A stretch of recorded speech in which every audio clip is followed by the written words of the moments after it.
Dr. Edward Park lives at the intersection of science, entrepreneurship, and human potential. While most founders chase scale first and meaning later, Dr. Park went the other way. His journey began with a deep curiosity about healing, performance, and the hidden systems that govern the human body. That curiosity led to the foundation of Recharge Biomedical, a company focused on making advanced recovery and regenerative technologies accessible beyond elite labs and institutions. Dr. Park's credibility comes not from hype, but from obsession. Obsession with understanding how the body actually helps. Obsession with translating complex biomedical science into practical tools. Obsession with questioning why cutting-edge technology is often locked behind bureaucracy instead of serving everyday people. Along the way, he's navigated skepticism, regulatory friction, and the emotional weight of building in a field where outcomes matter deeply to real lives. Dr. Park's work challenges conventional thinking on recovery, inflammation, and longevity while promoting a broader conversation about responsibility when science meets commerce.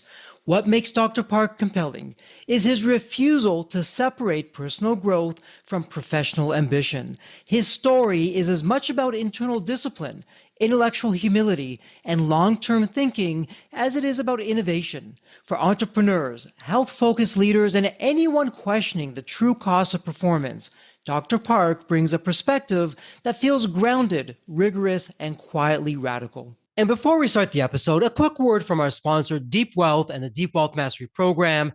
Here's Sanjay, a graduate of Deep Wealth Mastery, and he says, the investment I made in the Deep Wealth Mastery Program, it's a rounding error compared to the value created today and the future value I'll receive. Or how about William, who says, and I love this, a company that's attractive to sell is also a great one to own. The Deep Wealth Mastery Program gives me the best of both worlds. Now, speaking of growth and adding value, check out what Leon says. He says that the Deep Wealth Mastery Program changed how and who we hire. We've now begun to hire talent today that we never would have hired if it weren't for the program. The talent we're hiring today is helping both increase our growth and profits and our future enterprise value. Man, I love that kind of feedback because it's that kind of feedback that's what gets me out of bed every day. Deep Wealth Mastery System, it's the only system based on a 9-figure deal. That was my deal. And as you know, I said no to a 7-figure offer, created a system that we now call Deep Wealth Mastery. And that's what helped myself and my business partners welcome from a different buyer, a different offer, a 9-figure deal. So if you're interested in growing your profits, preparing for a future liquidity event, whether that's 2 years away or 22 years away, and if you want to optimize your post-exit life, Deep Wealth Mastery is for you. Please email success@deepwealth.com. Again, that's success, SUCCESS at deepwealth.com. We'll send you all the information about Deep Wealth Mastery, otherwise known as the Scale for Ultimate Sales System. That's where you want to be. You want to be with other successful business owners, entrepreneurs, and founders just like you who are looking to create market disruptions. Whether you're a startup, whether you've been in business for 3 or 4 decades, whether you're manufacturing, whether you're high-tech, SaaS, low-tech, whatever the case may be, come in and network with other business owners, with other businesses just like you, because they all want to lock in their financial freedom and enjoy both success and fulfillment. Again, that's a 90-day Deep Wealth Mastery Program. It has your name on it. All you need to do is take the next step. Please send an email to success@deepwealth.com. Deep Wealth Nation, welcome to another episode of the Deep Wealth Podcast. Well, Deep Wealth Nation, how are you doing when it comes to your first wealth? No, I'm not talking about your bank account. I'm talking about your health. Health is our sovereign wealth. Health is our first wealth. How is your health doing? And I've got a loaded question for you. Would you like to live longer? Would you like to have a legacy where you're not just around, but you're moving around? You're getting out of bed. You're feeling terrific. You're lifting your, God willing, your grandchildren up in the air. You're walking around with them, traveling with them. And I know, Deep Wealth Nation, you are saying, yes, Jeffrey, but how? How do I do this? What do I do? We have a very special guest in the House of Deep Wealth. In fact, the doctor is in the house. You heard the official introduction. And so that said, Dr. Park, welcome to the Deep Wealth Podcast. It's an absolute pleasure to have you with us. There's always a story behind the story. What's your story? What got you from where you were to where you are today? Yeah, hi, Jeffrey. Thanks for having me on. I mean, there's many ways to tell a story. I used to write screenplays, and I guess there's many through lines. But basically, I did the traditional thing. I went to Harvard undergrad, Columbia for med school and public health, back to Harvard for residency in OBGYN. And I practiced that for 17 years. I actually was in an indigent medical environment. And so about 60% of my patients were Mexican American immigrants. So at that time, I was using IUDs, and the community doc said, "Oh, just go down to Tijuana and buy some IUDs." So I did that. And a couple of years later, I got in a sting operation. And over 16 IUDs over the course of 5 years, they decided that I could still practice and I couldn't bill. So that kind of affected my practice. Luckily, I was already selling TA65, which is a telomerase activator. So I had to withdraw my hospital privileges and focus on telomerase activation. So I started creating YouTube content, and that was much more actually lucrative than catching babies. And in the end, about 8 years ago, I started doing exosomes, which I had known about. It's what stem cells make to have their effects. But I tried it on my torn meniscus, and sure enough, it healed right up. It's been fine.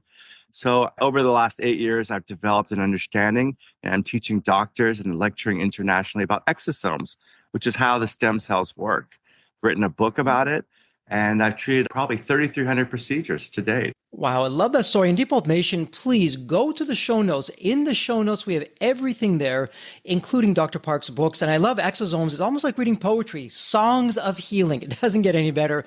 So someone in Deep Nation who has never heard of exosomes, what are exosomes? What would you say from a very high level? Absolutely. So they've had electron microscopy since the 1930s, and they've always seen these things being extruded from the cells, but they arbitrarily decided to consider it as poop. But about 20 years ago, somebody said, well, what if it's not poop? And they isolated them and analyzed them by breaking open the capsules. And it turns out this is how cells communicate. And most specifically, the stem cells, which we know in our body are responsible for regeneration. They work not by going there and becoming that type of cell, but by going there and releasing exosomes. And the best theory that we have is that once the exosome touches the local stem cells, say in your knee cartilage, it causes them to de-differentiate for a little bit, which means act more primitive, which means regenerate. So as we get older in life, the quality of our cells goes down, the number of stem cells goes down, and the quality of our own stem cell exosomes goes down. So we take them from a newborn baby placenta that was donated. You start to heal like a newborn baby. It's basically it. And Depot Nation, as you're hearing about, this is not science fiction. This is actually reality. And Dr. Park, it's interesting how the twists and turns of life has us go through this journey. At the time, it probably felt absolutely terrible. Oh my goodness, you can't bill, you can't do this, you can't do that. And it forced you into a direction you probably wouldn't have gone into. But now you are literally changing lives and saving lives. And Depot Nation, again, go to the show notes and click on the resources, because Dr. Park, when I was preparing for today, some of the testimonials that I read of how people's lives had changed, how I can't even say the name of the certain thing that they had, go back to 2020, you'll all know what I'm talking about, how they had this one thing and it kept on coming back, and working with you and the exosomes, it's just gone and they are healed and they're feeling terrific again.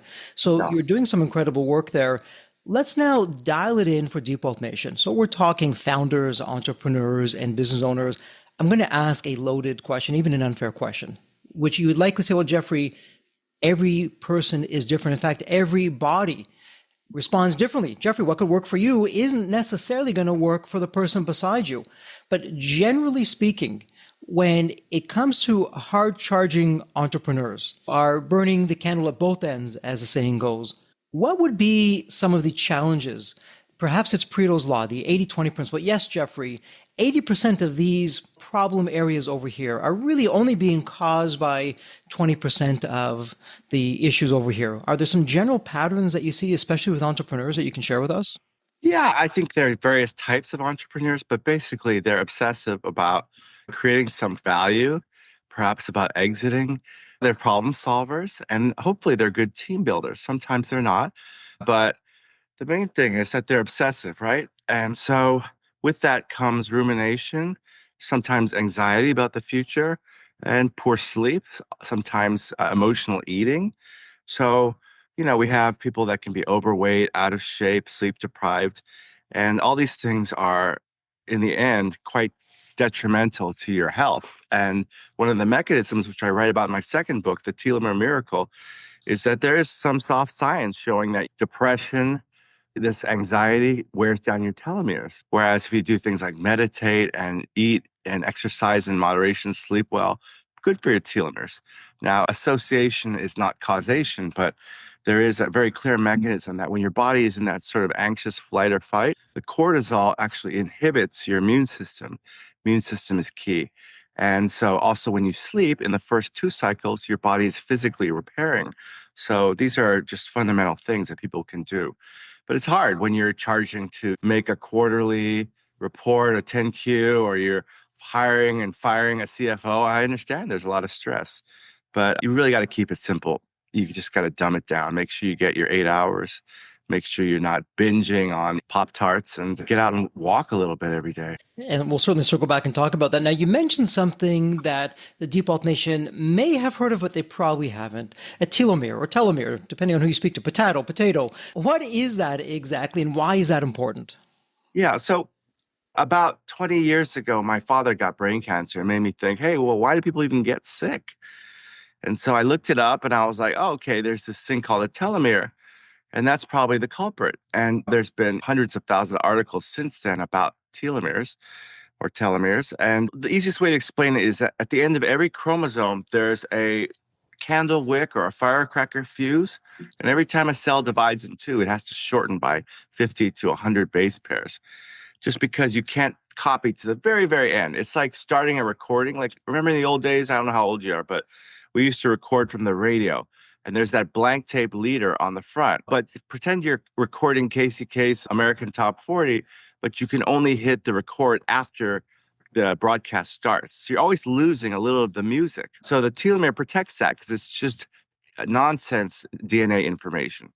But if that nonsense gets short enough and you get to the end of the real information, then you get chromosome breaks, mutations, cell death, and you're off to the races. So that stem cells have the ability to re-lengthen the candle wicks or the firecracker fuses. And that's one of the two defining traits of what a stem cell is, its ability to transiently re-lengthen its fuse and also to copy asymmetrically, which means it makes one perfect mama and a more specific daughter. That's it. That's what stem cells are. But the thing that people don't know yet, and I think will be proven in the future, is that it's not a one-way differentiation thing. I think that what we're doing with the exosomes is causing de-differentiation. And it was proven, I think, about 10 years ago by Yamanaka that you can take any cell, your skin, your mouth, give it 3 or 4 factors, and it'll de-differentiate to a primitive stem cell. So I think that, yes, it's true, telomere erosion causes stem cells to die throughout our body and diminish, and that's why we get old and sick. But it's also true that you can stimulate more youthful behavior and replenishment, and we can do things like fly to Costa Rica and bank them. So there's all kinds of hacks that are coming. It's like if you could take your best 20% of employees and clone them, it's that kind of thing. And as you're talking about telomeres, as you're walking us through, Dr. Park, about telomeres, similar to what you're saying with the candle wicks, I've heard another comparison of when you look at your shoelaces, and at the end of every shoelace, it's this special kind of binding around it so that you can thread it through the different holes in the shoe. And it's just like when a lace, when that threading, when it's no longer there, it's now hard to tie up your laces with that. It's actually much more violent than that. It's not just that the ends of the lace are fraying. When you don't have an aglet or a cap on the shoelace, the next time the cell divides, it'll actually rip apart the chromosome somewhere in the middle. And that's why you get these horrible mutations. And the cell dies, and it's no big deal. But sometimes the cell doesn't die, and then you have a problem. Right, and that's a whole other episode, probably a series that we can talk about with what's going on there. But what I'm understanding you say is that as the cells are replicating and then they're rebuilding themselves, the longer our telomeres, the better off we are. It's when the telomeres become too short that it can no longer do the repair, and that's when we start getting into some problems. Is that the correct understanding, or what would you want the Deep Wealth Nation to know about that? It's a little bit more nuanced than that. You're correct in that insofar as when the chromosome gets short, that cell lineage will no longer divide. But because they have these stem cells throughout our body, and sometimes maybe a worker bee can become a queen bee and stem-like transiently, then they can re-lengthen their telomeres. 18 years ago, while my dad was still battling brain cancer, I decided to take a telomerase activator. In the last 18 years, my aging has been very slow. I've really kept pretty much all my hair, and it's still dark at 58, and I don't need reading glasses, which is unusual because When I was 40, I was starting to hold the menu out here and I was starting to get gray hairs. So I think that's been one third of the issue. Now that I have access to exosomes, I can actually rejuvenate things. So if you read my books, the latest being Exosome Songs of Healing, I talk about three factors of aging, and it all comes down to the stem cells. So if you can do the telomerase, you'll keep your stem cells alive longer. Exosomes can cause dedifferentiation and make more stem cells in the short term. As I explained in my last book, Exosome Songs of Healing, I really used the Hindu gods to explain it. There's Brahma, there's Shiva, and Vishnu. So Brahma is the creator god. Those are like the stem cells throughout your body. And we all started out as one stem cell, the fertilized egg.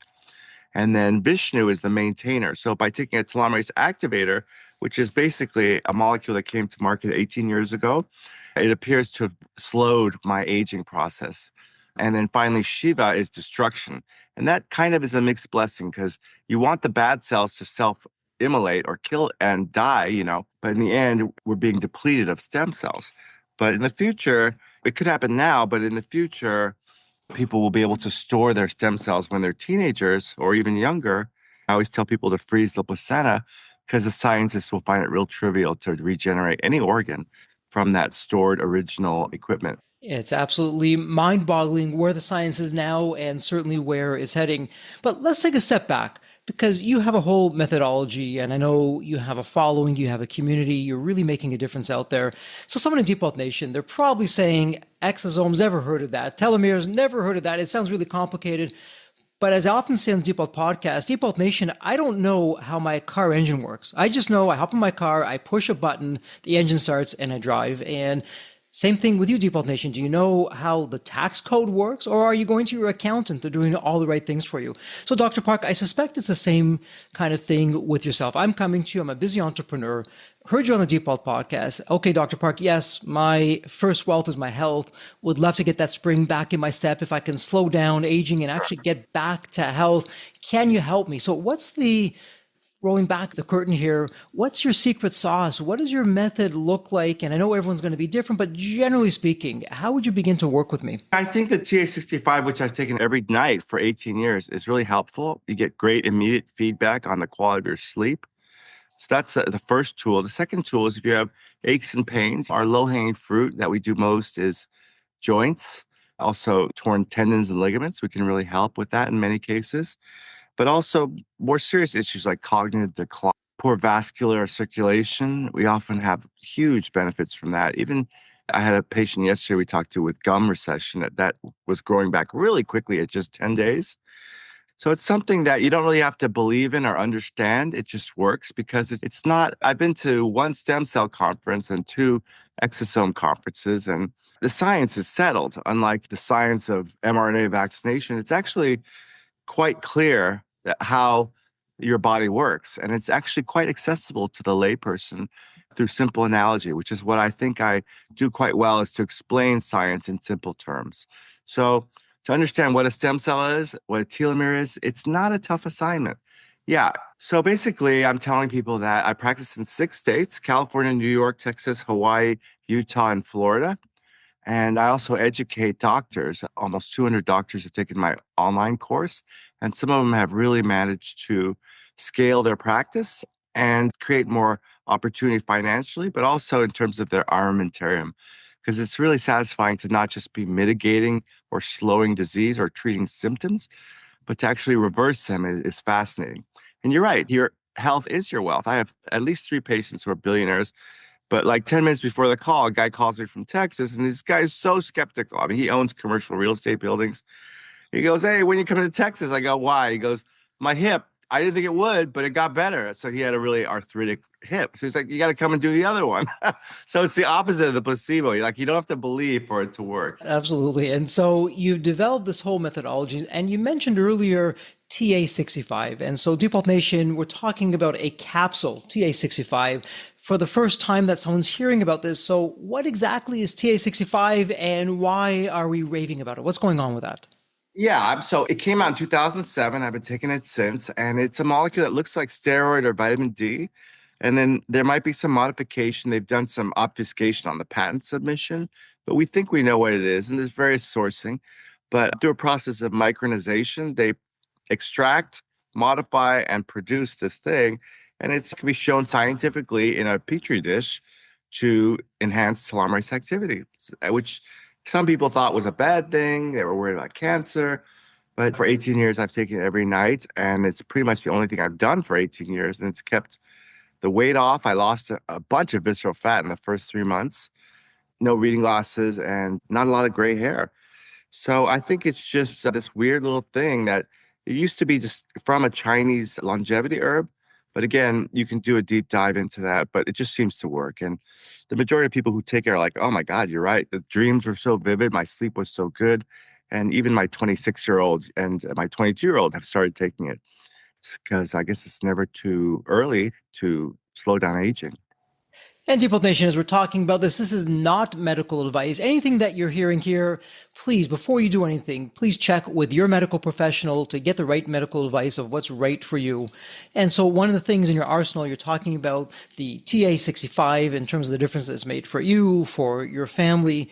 And so generally speaking, then, where are we just getting it wrong, not just as entrepreneurs, but society in general? What would be some of the common things that we're hearing that are uncommonly wrong in what we're hearing and what we're doing based on your medical Right. background and what you've been doing and what we should stop, what we should start? So the main thing that people I find who acquire a bit of wealth is they fall prey to the sourcing heuristic. So what that means is they do a search and they find out who the top mavens or experts in a field are, and they just listen to them.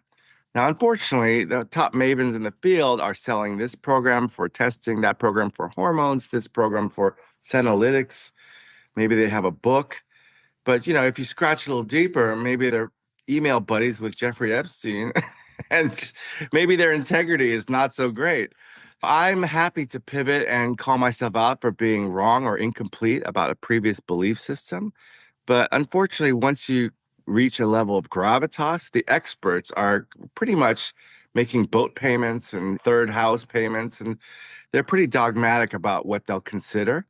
And so you end up not getting a real robust, nuanced, and subtle opinion. You get, oh, take resveratrol, it's the best thing in the world, or do this program with ozone, and they're all just kind of selling something. Whereas I kind of take a different approach. I never source from experts. I'll listen to patients. So on my podcast, the Recharge Biomedical podcast, I interview people who are doing things that patients have told me work. For example, ozone therapy. I'm not a big believer. I don't understand it. But if some patients say it works, I'll interview them. Another one of my first podcasts was psychedelic assisted psychotherapy. I don't take those, but people have said amazing things about how it's helped their journey. Because patients have much less of a motivation to lie, that's where I get my sourcing.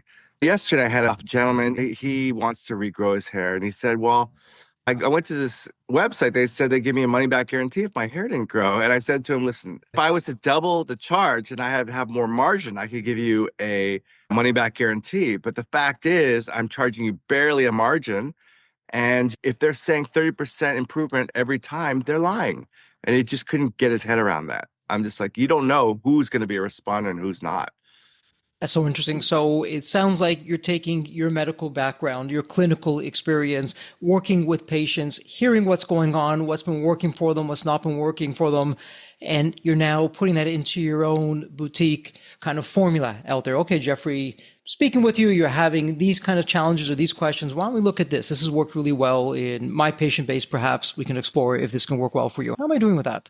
Exactly. I think that the unfortunate truth, and most people luckily don't get to this point, but traditional doctors are not much different. They're selling products from Pfizer and whatever, and they're not really questioning the science either. It's just monetization. They're just managing your drug lists and come back and see me in 6 months.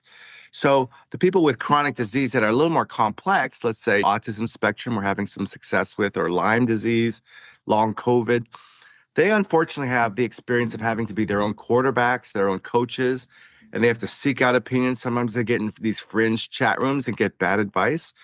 But the fact of the matter is nobody's going to care about your health as much as you. And if it gets to the point where it's complicated, your doctor is not only not knowledgeable, you can actually learn more in 15 minutes than they know about the subject. But we hate to admit that. We hate it. We used to hate it when people would come in and say they got an opinion from Dr. Google.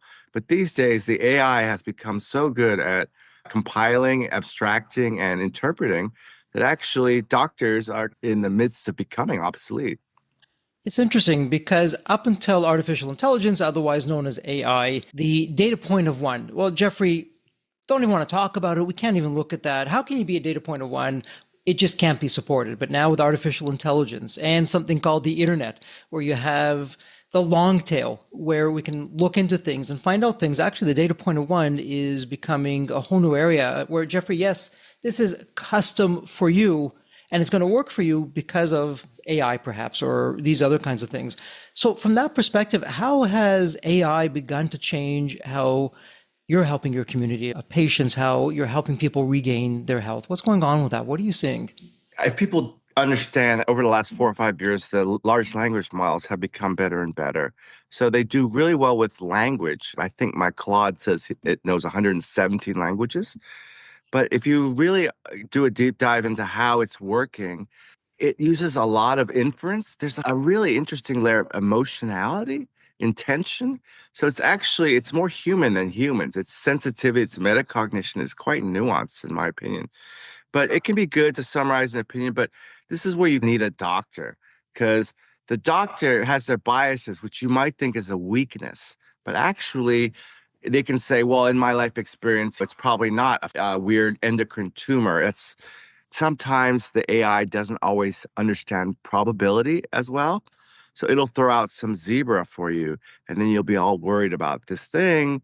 So the doctor can have, and the AI will have, steps 2 and 3 to confirm or refute. Having a diagnostician is incredibly helpful because they can contextualize what you're presenting, and AI sometimes gets a little lost in the weeds. So it's the combination. You have the human element, you have the AI element, and combining the two, that's where we're going to get really the best insight, the best output. And so that said, another loaded question, perhaps even an unfair question. If a listener in Deep Wealth Nation were to either stop one thing or start one thing, that would make all the difference in their health. And I know even as I'm saying this, I'm thinking, well, Jeffrey, well, maybe they can do all the right things, but they're not eating right or not sleeping right. So it's not really going to make a difference. But generally speaking, what would be a low hanging fruit that a member of the Deep Wealth community could either start or stop that they'd begin to see a meaningful difference in their health, which would then spill over, hopefully, into their personal relationships, their business relationships, the business itself? Honestly, I would think learning to meditate is number one, something I have never done. I think that the mind is the source of most of the problems. The mind creates the anxiety, creates the rumination, creates the anxiety, creates the stress, shuts down the immune system. So maybe if meditation is not your thing, then some kind of breathing exercises probably be the best thing. But number two, the Recharge Biomedical website talks about TA65. And honestly, if you're too lazy to eat well and exercise, then this probably was the greatest hack. Whenever we go on trips, it helps with jet lag. If we do too much drinking, it helps with hangovers. It's really a miracle drug. It turns up everything in terms of efficiency. And we know that because even when you sleep, if you take it at night, the mechanism that wakes you up every 90 minutes, like an automatic sprinkler system, that works even better too. So not only do you wake up physically rejuvenated, mentally rejuvenated from dreaming, but even that every 90 minutes, you get these brief awakenings. And that's a really interesting heuristic.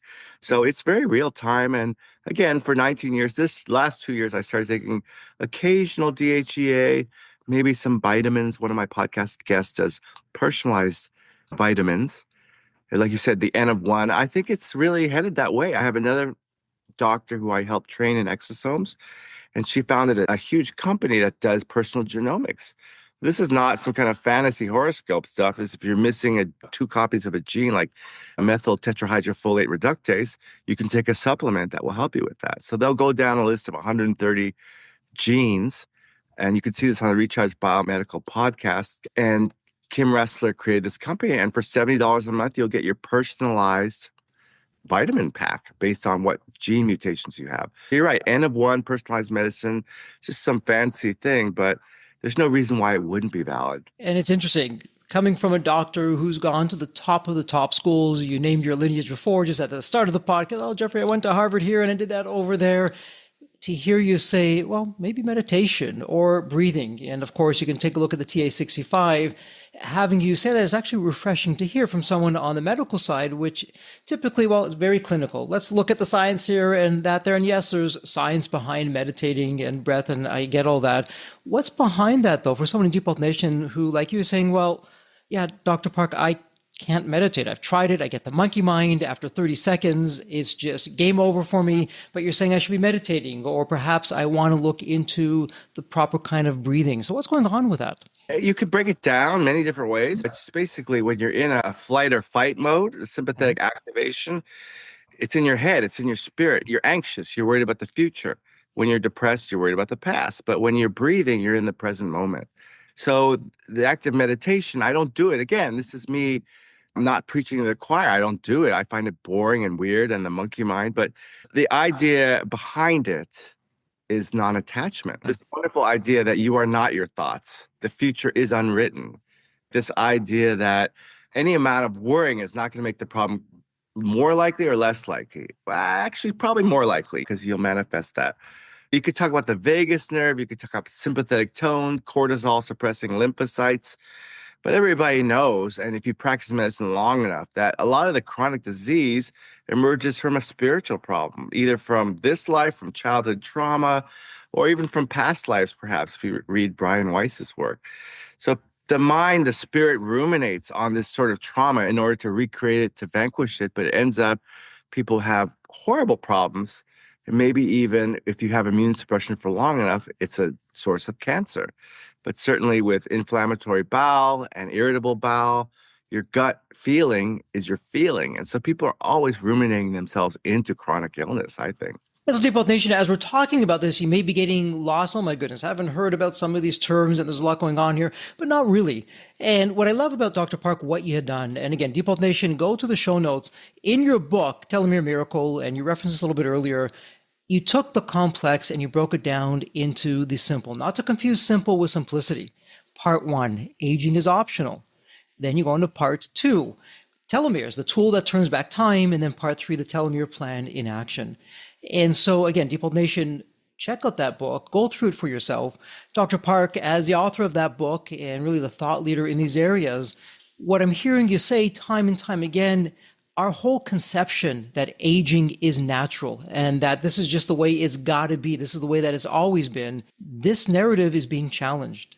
And I'm hearing you saying, actually, no, Jeffrey, that's not normal. That's not natural. Aging, like you say in part one, aging is optional, which from the outside looking in, the way that we've been socially programmed, hey, that just can't be. And that's got to be a lie. But there's a lot to this. So very high level with your own personal experience, with your practice, with your patients, with your medical background, what would you want us to know of working with you as an example of how we can tackle aging being optional, not just some science fiction idea, but yeah, actually, Jeffrey, N+1, and we can work with you to really begin to peel this back and get you back to, again, health being your first wealth and back to where you should have always been. Yeah, no, let's talk about two things, okay? The jellyfish and the lint trap, okay? So the jellyfish, it lives in the giant ocean. So it has telomerase activity. It can grow physically. If we grew 2 inches a year, we'd all be giants. We wouldn't fit into our cars and our houses. Whereas the jellyfish can just expand and grow and become immortal. And somebody will come around and eat some jellyfish, but that's a different set of rules. And those are all just in the settings. It's in the firmware, whether you will be able to grow physically and replenish your stem cells. Now, if we look down this cross species charts of telomerase activity, and this includes plants, by the way, too. You know, there's bristlecone pines that have been around for thousands of years. So we know that the higher the telomerase activity, the longer the stem cells will live, the less they'll deplete. And there's a direct correlation interspecies. But now we talk about the lint trap. And if you've ever done a laundry, you'll see that there's always lint in there. So nothing comes from nothing, as the alchemist said, nihilo ex nihilo. So you have to realize that if you wash your sheets or your clothes enough, eventually there'll be nothing there because every time you lose a little lint. And that's what was really proven about 8 years ago by this Dutch lady. They looked at the oldest lady in the world and they looked at her blood and they said, oh, Dutch lady, Heinrich, you only have two types of cells, to fight new disease. Whereas you and I are sitting here with 10,000.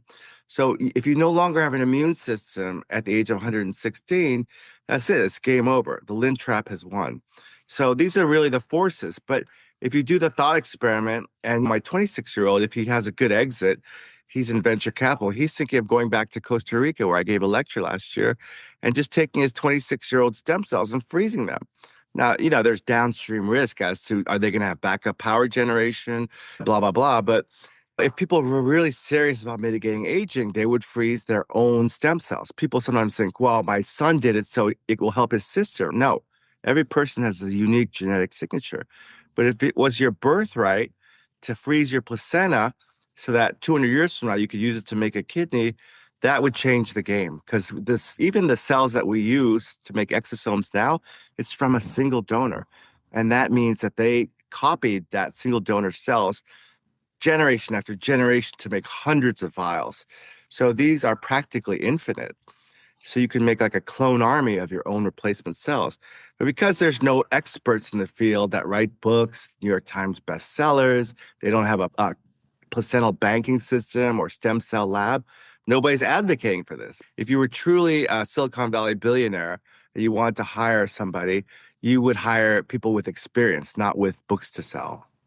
It's so interesting that you're talking about this. We can go down a whole other rabbit hole. Maybe just for a moment here, we'll do that because I'm sure someone in Deep Health Nation is saying, okay, if this is so great, and Dr. Park, all due respect, you've talked about this TA65. Well, why isn't it front page headlines? Why haven't I heard about this from my doctor? Why isn't everyone talking about that if it's so great? If meditation is so great, or these exosomes are so great that they can really reverse all these things, why is this the first time that I'm hearing about that?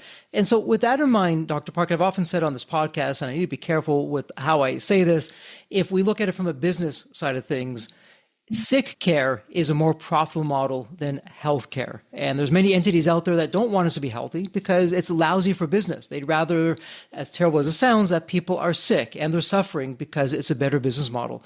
Talk to us about that when it comes to things like TA65 or some of the other things that we're talking about, the exosomes, the telomeres, the placentas. What's going on with that in terms of business models and what people want us to hear, or more specifically, don't want us to hear? That's exactly right. I mean, we have to be honest with what the medical education system is, who created it.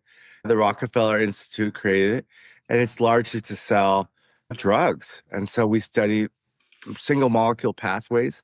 We don't study about like how the immune system works. We talk about the pathways and what things will block the pathways. So it's a very mechanistic, revenue-driven system. But we don't talk about how health is really the absence of dis-ease, right? So kids don't learn how to relax or self-soothe or meditate or sleep or even what sleep hygiene is. And so the basic life skills are missing. And in med school, you're lucky to get 30 minutes, 40 minutes on nutrition. And at that time, the pyramid was completely inverted. So what does that tell you? That the farm lobby or whatever lobby, wheat lobby, it's all kind of money driven, unfortunately. So what you're hitting on is exactly right. The people, even these people like Atiya, Dalai Lama, Deepak Chopra, who I'm not a big fan of. I went to hear him speak with Eckhart Tolle, and it was like such polar opposites. Deepak is not going to pay $7 million for a Super Bowl commercial about meditation. So yeah, just who benefits from these things? Well, the drug companies benefit. But I think that amount of libertarian skepticism that they used to inculcate into kids, like don't trust the government, has completely been co-opted now. People just trust anybody on the screen. The talking heads are completely in charge. And so that ability to understand that, yeah, not every alternative health thing works for everyone. That's why I have these guests on talking about ozone or this Lyme cure or that. It's up for you to decide what works for you. Because unfortunately, sadly, you have to be somewhat open-minded and skeptical when it comes to alternatives. Because if you just let it go the usual route, you're going to end up 80 years old on 4 drugs, and they'll just keep on adding drugs, and you're going to be in a nursing home within 10 years. It's just, you're like a NASCAR that has empty space for decals. Deep Health Nation, you're hearing, which actually, Dr. Park, as you're saying this, it reminds me of Ronald Reagan. Hey, trust, but verify. And maybe after you verify, I'm not trusting based on what I just tried to verify, but I couldn't. And you're also right to point out that the white coat, otherwise known as a doctor, is very well meaning.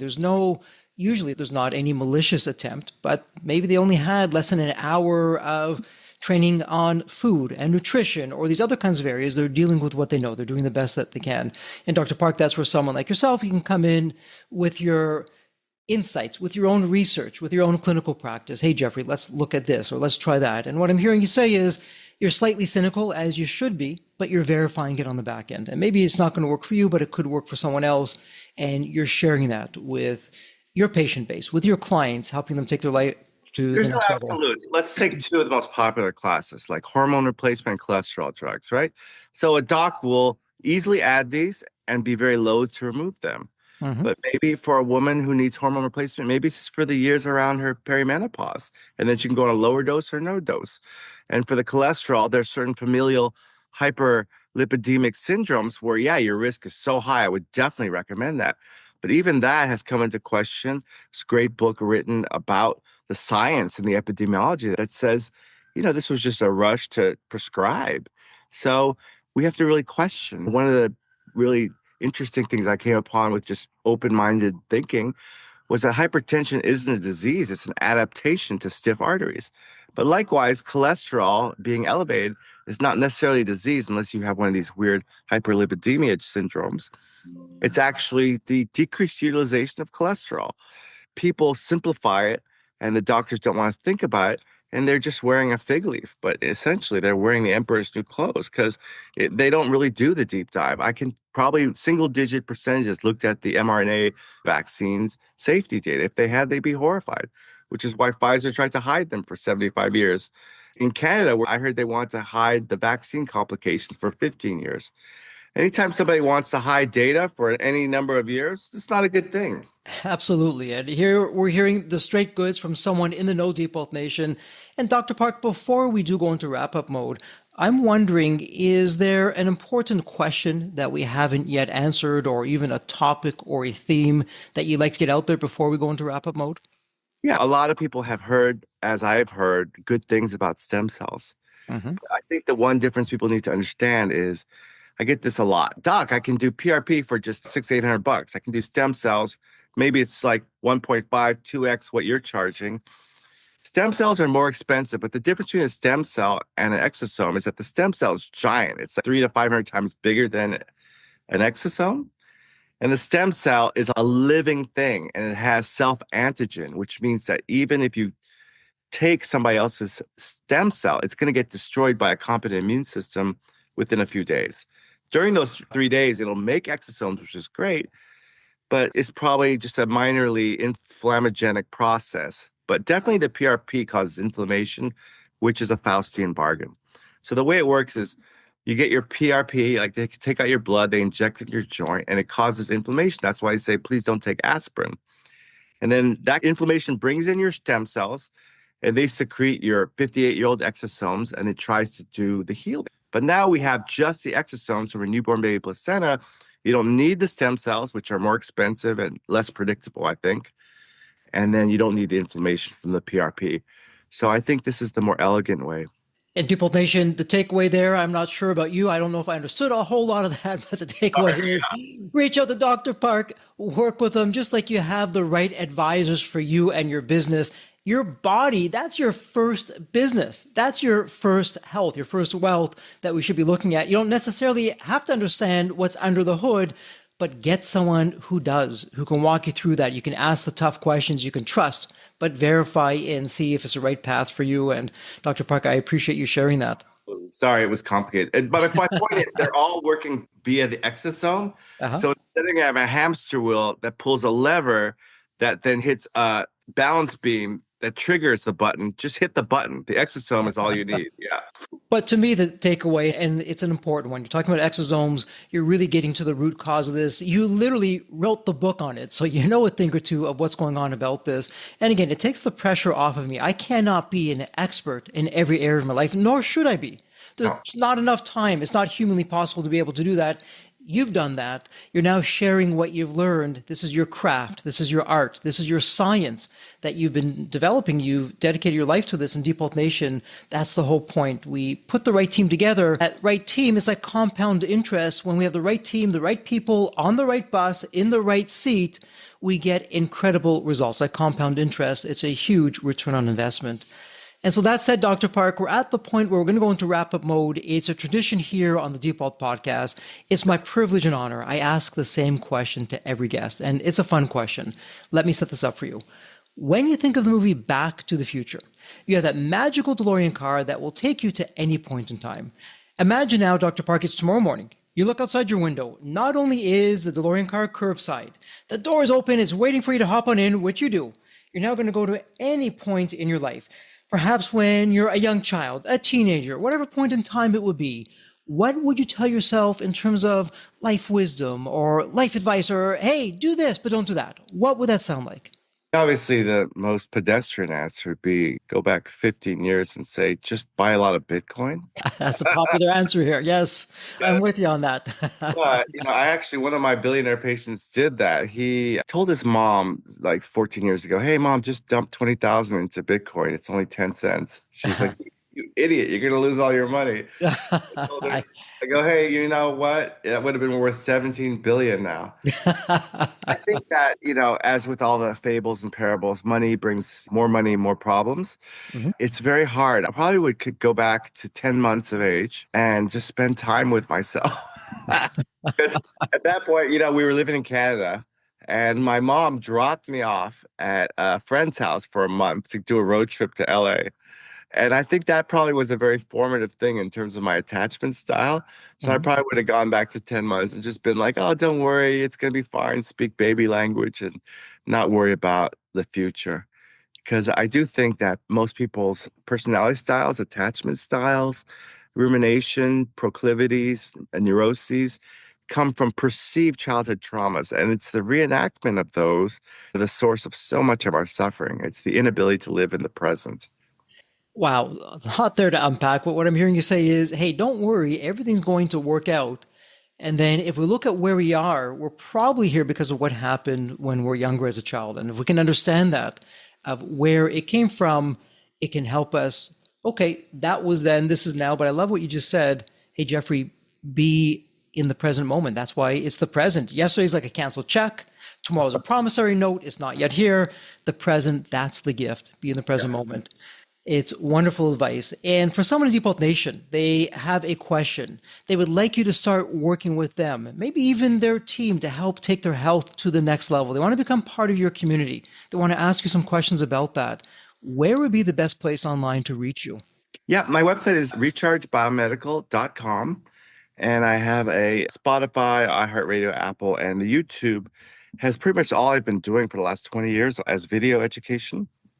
And that would be DRPARK65. But on my website, they can ask a question to me. We have monthly Ask Me Anything webinars, mostly for providers, but patients are happy to lurk or welcome to lurk. And they can schedule a complimentary 20-minute Zoom consult and present. We could talk about how exosomes may or may not help them and answer a lot of their questions. And Deep Wealth Nation, the great news, it doesn't get any easier. Go to the show notes. Every one of those links is there. It's a point and click.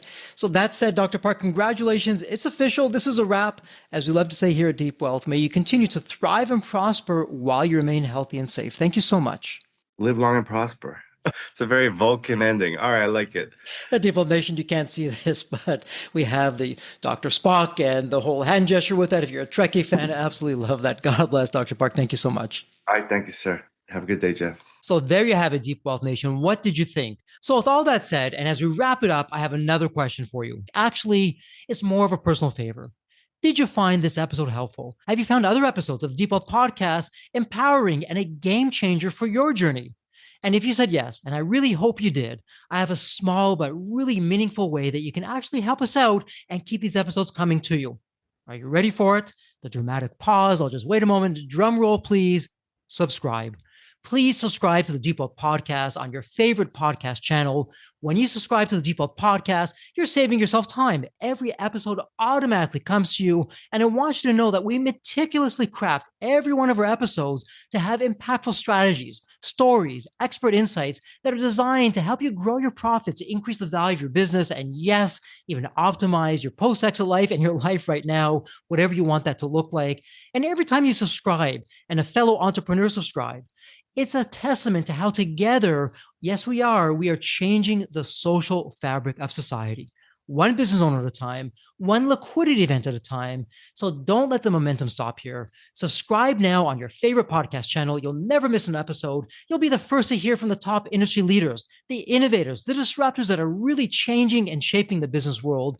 And maybe you're commuting, maybe you're at the gym, maybe you're taking a well-deserved break that we spoke all about on this episode. The Deep Wealth Podcast, it's your reliable source for the next big idea that could literally revolutionize your business. So once again, please hit that subscribe button, stay connected, inspired, and ahead of the curve. And again, your next big breakthrough moment, it might just be one episode away. Maybe it was even this episode. So all that said, thank you so much for listening. And remember, your wealth isn't just about the money in the bank. It's about the depth of your journey and the impact that you're creating. So let's continue this journey together. And from the bottom of my heart, thank you so much for listening to this episode. And as we love to say here at Deep Wealth, may you continue to thrive and prosper while you remain healthy and safe. Thank you so much. God bless.